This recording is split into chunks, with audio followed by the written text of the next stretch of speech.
Welcome to my ever-wandering mind. It is the reason I can't sleep at night. The reason I often put pen to paper to rid myself of my never-ending thoughts. Like a broken record, it relieves all that was and daydreams about all that isn't. It is the sole keeper of my secrets. It is well acquainted with my strengths and all my weaknesses, and the most critical judge I have come to know.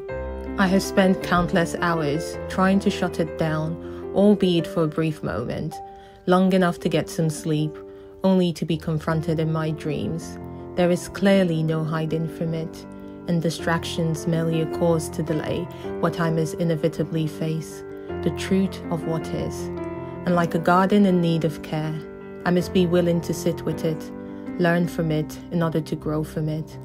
And so I oblige, going on a journey of self-discovery, where I become privy to the stuff I'm made of, allowing for revisions that lead to refinement, appreciating the present moment and being open for what's to come.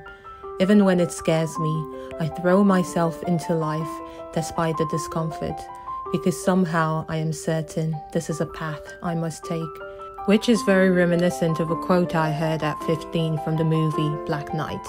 It says, "Courage is not the absence of fear, it is the presence of fear, but yet the will to go on." Over 2 decades later, it is safe to say I have chased after my dreams with fear. I have written and sang songs with fear. I have loved and lived with fear. I have danced to my own beat with fear. I have walked away from people, places and things with fear. I have stood alone with fear. I have lost countless times with fear, and grown even more so with fear.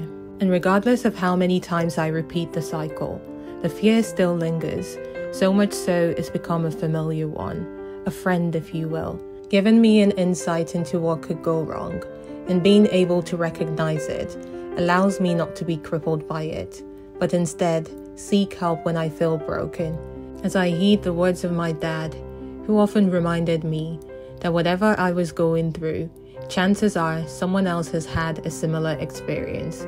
As such, allowing me some level of camaraderie, a connection of sorts. Some days you'll find me trying to make sense of it all in private and honest conversations with my therapist. It feels good to let someone into what can sometimes feel like a lonely space. I have accepted my wandering mind for what it is, my accountable counterpart, my dearest and oldest friend, a consistent companion who's seen me through good and god-awful days.